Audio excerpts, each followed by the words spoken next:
Welcome back Pokefans to my Pokemon Flora Sky series, part 37.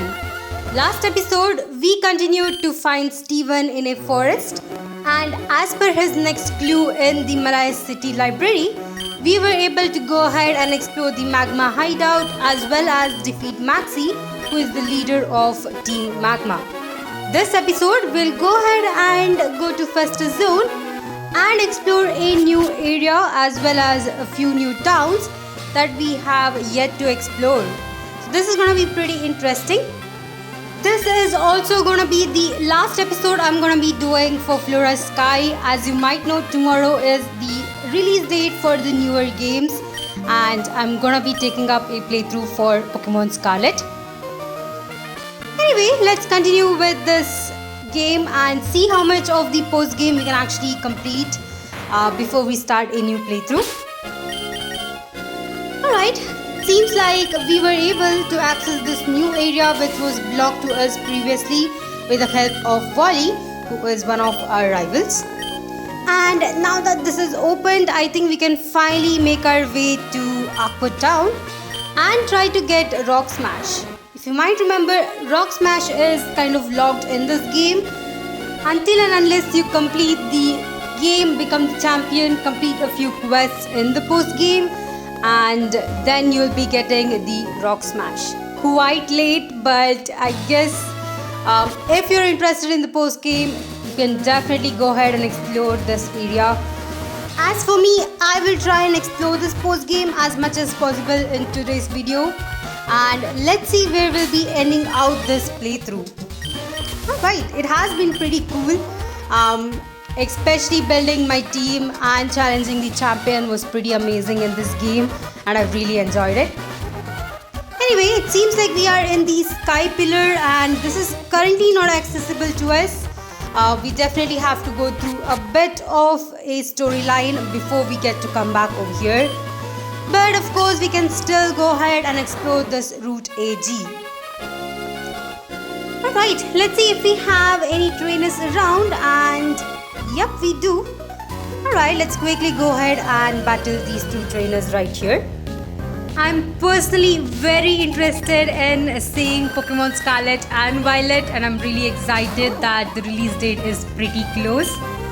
I mean, considering the fact that Nintendo has put a lot of trailers for this game as well as hyped up a lot as well. I'm pretty sure many people have bought the games and are still deciding on which game to actually play. Personally, as I mentioned before in the other episodes, I really like Pokemon Scarlet and I believe I'll start playing that as soon as the game releases. And if you're interested in seeing my playthrough, or would like to have a guide for playing your own game, you can just go ahead and subscribe to my channel. I'll be putting out a playthrough for Scarlet and really excited about it. I haven't yet decided on the team members that I'm gonna be using for the playthrough. It probably would be on the spot. If I do find a Pokemon that I really like, I'll probably go ahead and add it to my team. But if you guys want to see me use a particular Pokemon, just let me know in the comment section and I'll go ahead and add it to my team and let's see how that goes. Either way, I think there are quite a few Pokemons that most of the people will use, such as Cerulege or probably the starter Pokemons which everyone would be using. I'm pretty sure that people would also use Fido and the other Pokemons that were actually released. Not really sure if I want to use them, but if I do find some other Pokemons which were not really released but are actually present in the game, I'll probably go ahead and use them as well. Alright, it seems like we have actually gone ahead and reached a new town, which is the first time we're actually exploring it. And it's called the Silver Town. Alright. I think this town does have the Pyre Tower, which we can actually go ahead and explore in this episode. This tower is completely optional, you do not have to go through it. But again, if you're planning to go ahead and battle the Elite Four once more or Cynthia, you can definitely go ahead and come here to battle through the Pyre Tower, which will definitely level up your Pokemons pretty much. Otherwise, if you're going through the gameplay just like how I am, you really don't have to go through this. It's an optional area. But I think I'll go ahead and explore it because we do have quite a few trainers. And we have some important battles coming up as well. You might have seen that in the last episode, Groudon was actually released. I'm pretty sure Kyogre will be released pretty soon as well. So I definitely need to level up my team members a bit more. I think exploring this Pyre tower will actually do so. Alright. Let me quickly put up my max ripples. I had to actually go back and buy max ripples because I was running out of it. This whole game, the only thing I've bought more is probably max ripple and super ripple. I haven't really bought healing items as much as I've bought repels, so probably that does say a lot about the encounters in this game. Anyway, it seems like the trainers here are pretty strong. You know, having Pokemons around level 60 is pretty good for us as well. It's gonna be quite challenging to defeat them, and we are gonna be leveling up pretty faster as well. Alright, since I do have my Gardevoir up in front and Arcanine, I'll go ahead and try to use them both. Now, even though I'm ending out this playthrough in this episode, I think there is still a lot of this gameplay left. I'm pretty sure that we have quite a couple more of quests remaining as well. And once you get access to Rock Smash, you'll be able to access all the other smaller areas as well as certain caves that were locked. Pretty sure we'll have some legendary Pokemons that are available to catch, but I think that's all that is left in this game, other than the Battle Frontier, which you can definitely go ahead and challenge as well. But I think this game has been pretty good till now. Personally, I really have enjoyed playing this ROM hack. It's one of those ROM hacks I've played multiple times before, and I really enjoyed playing it this time through as well. I think there are a couple more ROM hacks which are quite solid, and I definitely want to play as well. Some of them would probably be Blaze Glaze. That ROM hack was pretty cool. It did have around 3 regions, and I really enjoyed playing it. There's also a ROM hack called Pokemon Gaia. That one is pretty cool as well. There are a couple of them that I really want to play and share it with you guys. So let me know if you have any Pokemon ROM hacks that you would like to see me play. Definitely would like to actually go ahead and play them. Alright, we have defeated most of the trainers here. Let me actually quickly go ahead and pick up the item. It seems like my bag is actually full and I keep forgetting to keep my items in the box. So I end up just tossing out a few items in order to pick these up. Anyway, here we have our next pair of trainers with a Darkati. I really like this Pokemon, especially its shiny form, which is actually a red one. I think that is much cooler. I believe we did see a shiny Darkati in this game, and that is the main Pokemon of the second gym leader, which we did battle before, and it was pretty amazing. And we do have a Manectric as well. I feel like Manectric is a solid electric type Pokemon for the 3rd gen games. Personally, I really like using it, and I think I have used it back in Pokemon Sword and Shield as well. And it's pretty good. It definitely learns some really good moves, and it's pretty powerful as well. So definitely enjoyed using it. I'm not really sure which kind of Pokemons are actually available for us in Pokemon Scarlet and Violet. Now there are a few Pokemons that have been kind of confirmed, like Eevee and Psyduck, I believe Salamence and Tyranitar, etc. But other than those, I'm not sure what other Pokemons are actually available. I'm hoping that some of these Pokemons that I really like are also available. If they are, definitely will enjoy using them as well. The one thing I think I really like about the new game is that it's actually a free exploration game, and you can go ahead and challenge the gyms whenever you like. So it's nothing restrictive. It's kind of like Pokemon Legends Arceus. If you have played Pokemon Legends Arceus and you really like it, I think you'll like Pokemon Scarlet and Violet as well. They have definitely improved a lot in this newer game, and I'm really excited for it. Either way, seems like we do have a Scorpy right here. Scorpy isn't really that good until it actually evolves. So if you do have one, definitely go ahead and evolve it. It's pretty powerful once you do evolve it. Alright, the next one was a Mischievous, which was pretty easy for us to actually defeat. But Mischievous is pretty powerful on its own. I have actually used it before without actually evolving it, and it's quite defensive. Definitely a really good ghost type Pokemon if you want to use a unique Pokemon in your team. Alright, here is a Shuckle. Shuckle is one of those Pokemon that I never used and never understood too much about it. I mean, it is defensive, but it doesn't really have that good of an attack stat, and definitely a Pokemon that I would avoid using myself. Either way, let's quickly try and actually take it down right here. Okay. I guess that was pretty bad. We did miss a move, so let me try that once more. This turn I'll go ahead and try using Iceberg. And okay, not bad. I guess that wasn't really the amount of damage I was expecting it to do, but I guess this is what it's gonna be. Luckily, we were able to actually hit it these 2 turns and take it down, so that is pretty good. The next Pokemon is actually a Slowpoke, which is pretty cool. Personally, I have used Slowpoke before, and I think it's a pretty cool Pokemon.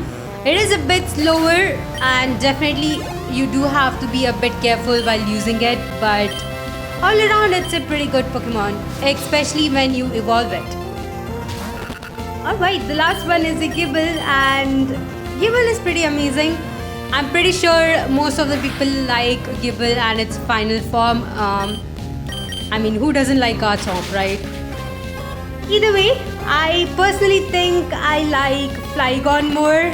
I feel like it's a better design than Gibble and Garchomp, but definitely Gibble is pretty cool. Alright, now that we have defeated this trainer, I think we can actually go ahead and finally go through the other way. Seems like we do have 2 trainers over here as well. The one good thing about this tower is that there is a lot of double battles that are here, so that is pretty amazing.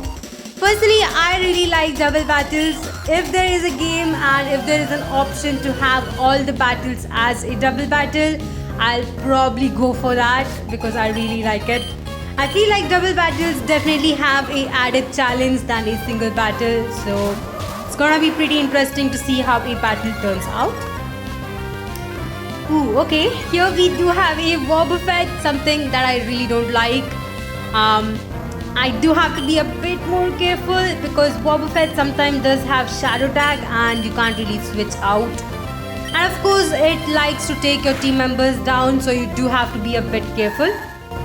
I did decide to start taking down Curlia and then focus more on Wobbuffet.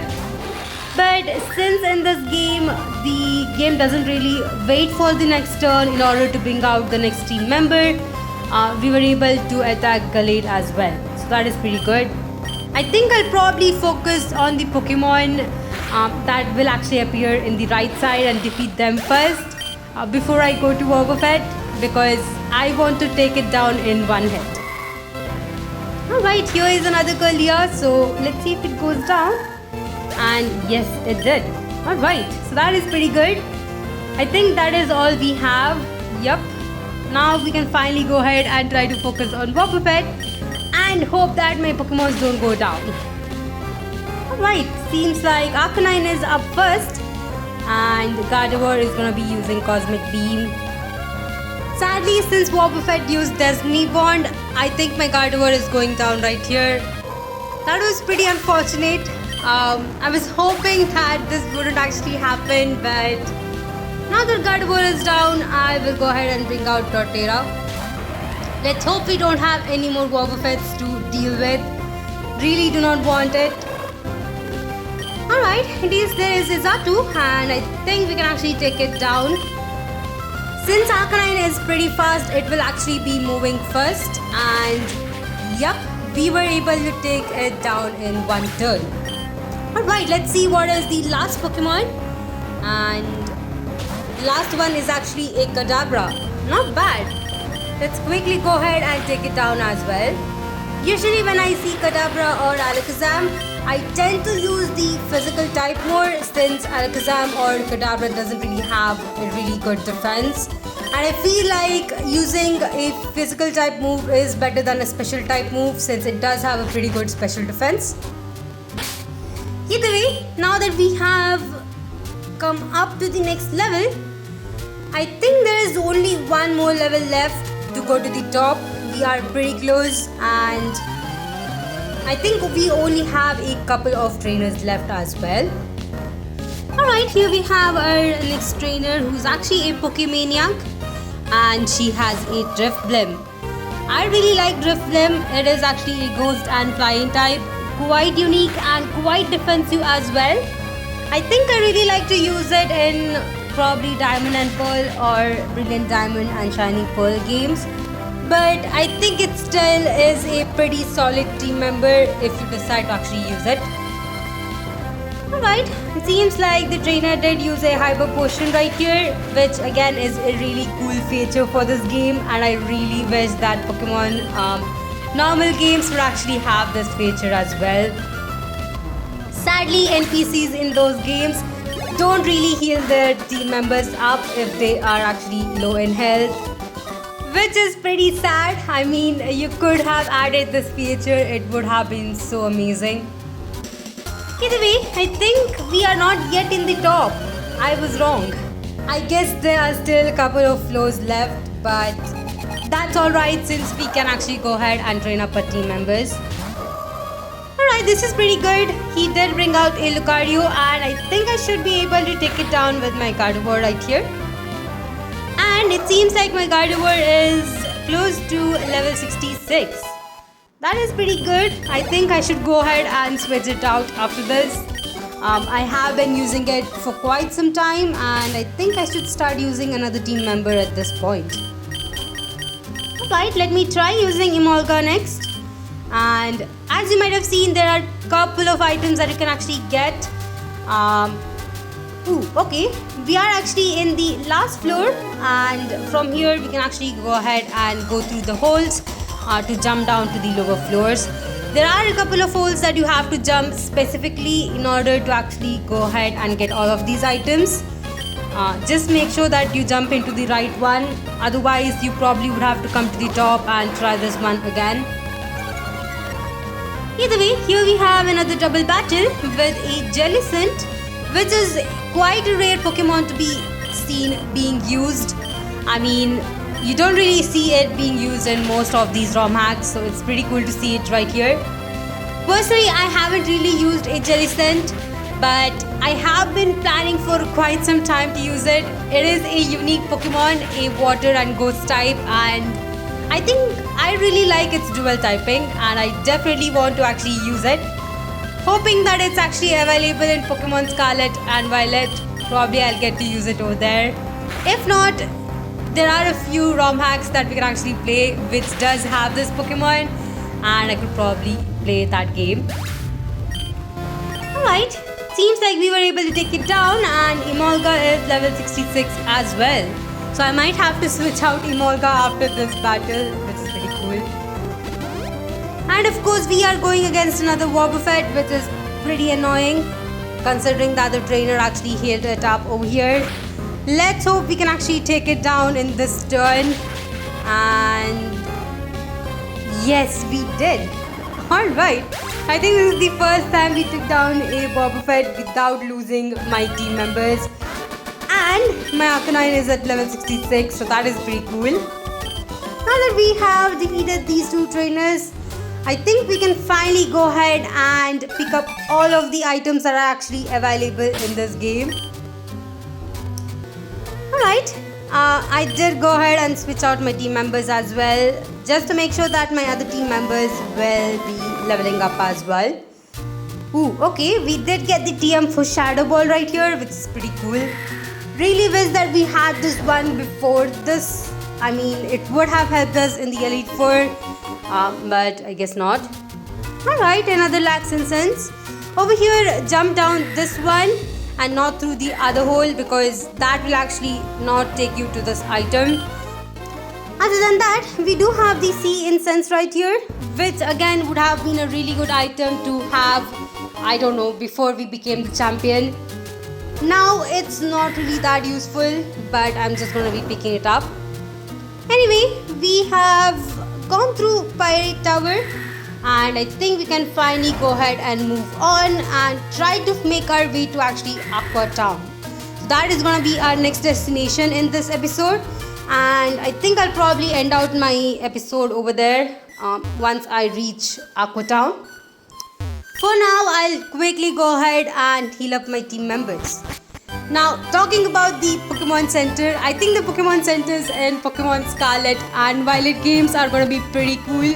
As far as I've seen, the Pokemon Center designing is kind of open-ended. You don't really have a house structure like this one, but it's kind of like an open world, open area where you can just go ahead and interact with the NPC to get your Pokemon's healed. So I think that is pretty cool, and I believe that the system for TMs and HMs, I guess we don't really have HMs, but getting a TM is pretty unique in those games as well.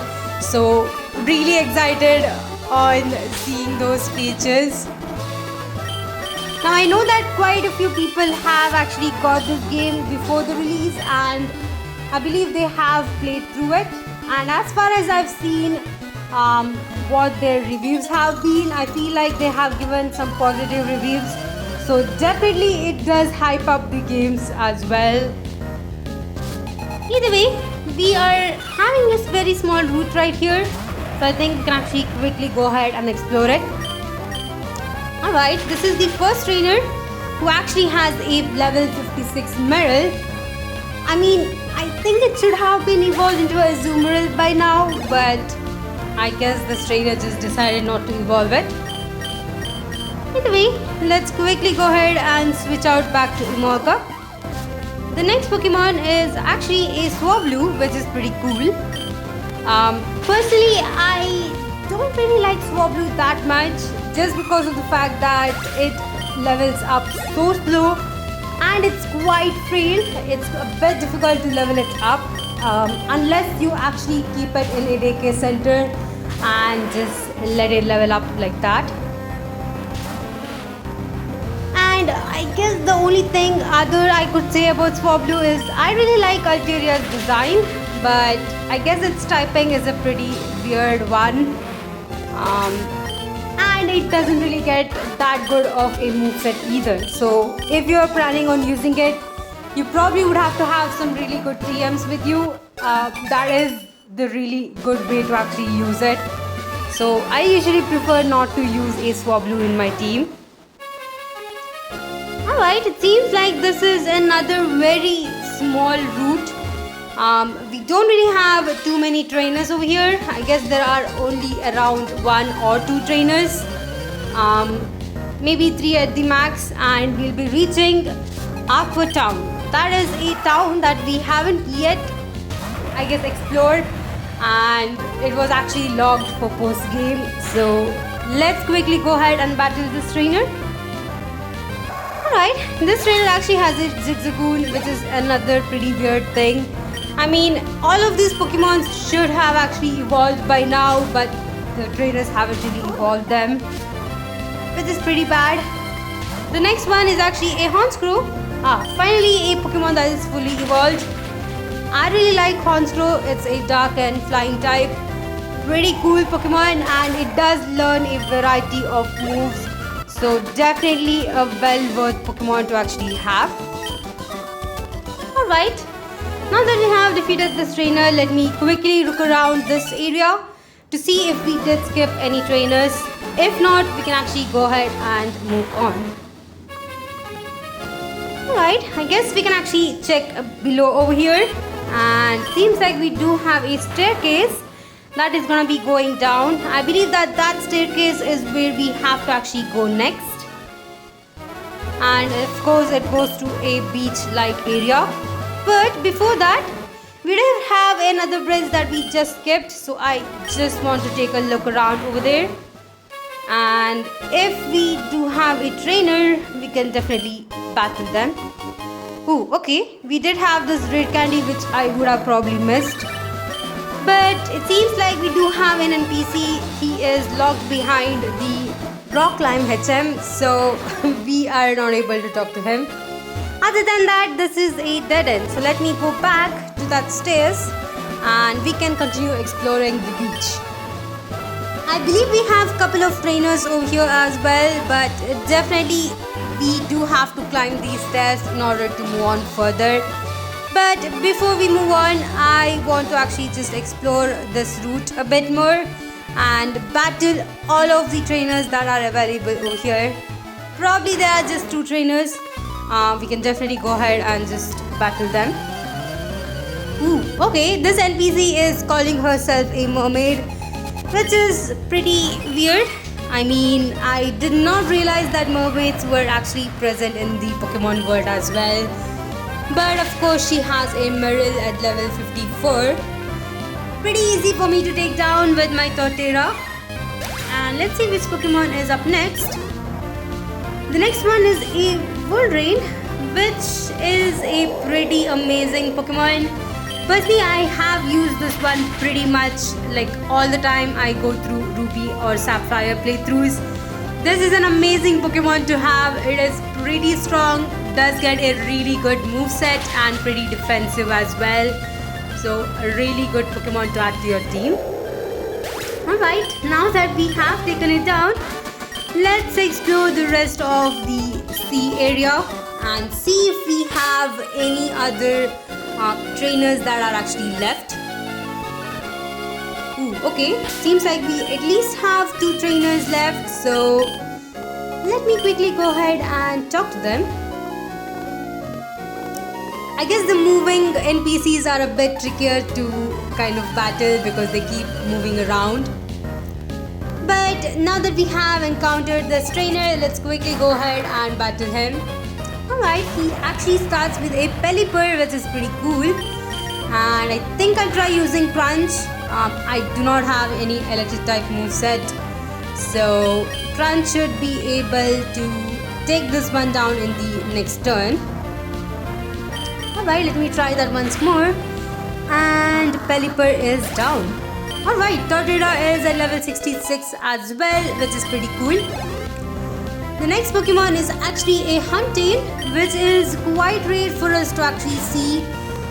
Personally, I haven't really used this Pokemon because it's a pretty tricky Pokemon to actually have. But I think it's a pretty cool Pokemon nonetheless because of its design and the unique way you can actually evolve it. Alright, I think Lucario is the only Pokemon left in my team who is not yet level 66. So I will try and keep it up front over here to get it to level 66. The next one is a Sharpedo, which we can easily take down with the Aura Spear. And let's hope we are gonna be level 66 after this battle. Alright, we do get the boosted experience since my Lucario is actually a traded Pokemon, which I got by trading it, I think, in Sea Round City. So if you want to play this game and need a Lucario in your team, that's where you'll be able to get it, and it's pretty fast in the game as well. You will be able to obtain a Lucario or a Riolu by the time you challenge the 5th gem, so it's pretty cool. Alright, here is the next trainer who actually had a level 50 Magikarp. I mean, that is a pretty amazing achievement. How do you have it to level 50 and not evolve it into a Gyarados? Anyway, the next Pokemon is a Wailord, which I think I should be able to take down with the help of Umaga. And let's see if it goes down. Yes, it did. Alright. The last Pokemon is gonna be a Gyarados. Alright, at least he does have one, so he does know that you can actually evolve a Magikarp into a Gyarados, but really not sure what happened with the first one. Anyway, we can actually take this one down as well. And there we go. We have defeated all the trainers in this, I guess, this route. And since we are at the 30 minutes mark, let me quickly make my way to Aqua Town and I will be ending out this episode. Sadly, this will be the end of this playthrough as well. Since we do have the newer game releasing tomorrow, and that is going to be pretty exciting as well. If you guys want me to actually continue this playthrough, please let me know in the comment section. I'll probably pick it up once I finish the playthrough for Pokemon Scarlet and Violet. It's gonna be pretty cool. Anyway, other than that, as you can see, Aqua Town is actually under lockdown. Probably it's because we do have some major things coming up in this game. Let me know if you guys want me to continue this playthrough and just complete the post game as well in the comment section. I'll go ahead and do that. If you are going through this playthrough, all you have to do is just look around the sea. You will be able to find a place to actually dive, and you just go ahead and dive through that route. Let me go ahead and show you guys where to actually dive. And I believe it should be around here somewhere. Alright, here is the diving spot. Once you dive through there, you will be able to actually go ahead and find another area to dive back up. It's actually a pretty straightforward path to its very small cave. So as you can see here, I'm actually underwater in that diving area, and you will be able to find this cave right here. Once you enter this cave, you'll find another submarine, and once you use dive again to dive up, now you will be back in Aqua Town, and I believe that you will be battling quite a few Aqua team members as well, and they'll probably release Kyogre at this point, and the storyline is gonna continue. So let me know if you guys want me to play this one and complete the post game. Other than that, thank you all for watching my video.